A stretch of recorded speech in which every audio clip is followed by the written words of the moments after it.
Bubsilo karit kasen. Luka-luka. Ang inyong natabang sa pamilya makinumdum jud ko. Katong nagbuwag si Mama Terry ang bana Terry McDermott tagalas kang Koresyong Amerikano. Manang wala na tami kabang Cabreros kami tiyo makoy at Chalina ni balay na media sa inyong dadali.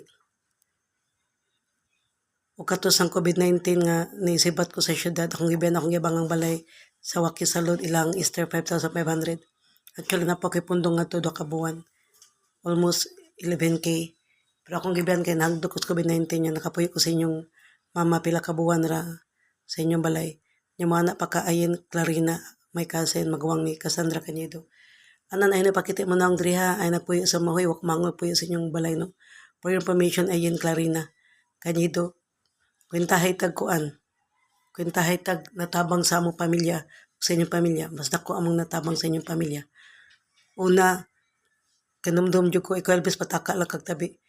Ningon si mama nako nga kanang kita jud ko nga inyong balay sa una.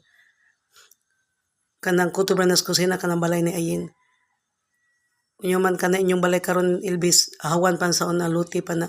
Nya sa una pobre pa kay nas panyong sa una nya wala pa siya tricycle pala pa na siya shop.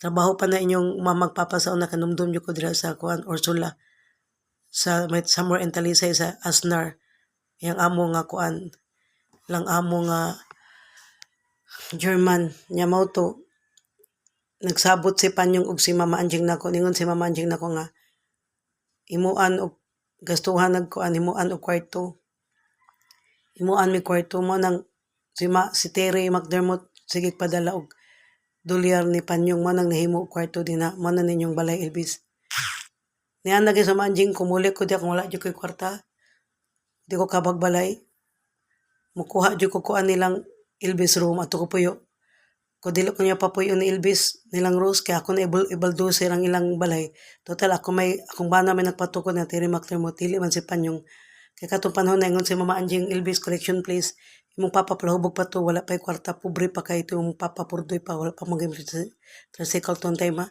di ba sa panahon ni Charlie nagtuyo tiyo makoy kanumdum jud ko awan pa kanay inyong balay diha sa luyo imuam na kwarto-kwarto ilapan ang ilang gihimo katong mga scene gimuan lang barong-barong mo to si mama gimuan na kwarto ni mama pagpatay ni Chalina human mao na kami nagpuyo diha ang gusto mama kami rin puyo ni bunglas mama kay ngano gipapuyo spina nya dako pa kay lugar o kwarto spina kay samo gamay kay mong lugar gamay kay mong kwarto niya man nagipahimuan nag-un kwentador mabitaw na mo un kwentador diha sa inyong kwarto wa kami bong Munya, mingon pa kay Elvis na kwartahan sa papa, na tricycle, dato na sa papa tayo papa nagpatukod, ani, uy, sukos mama ni mo anjing.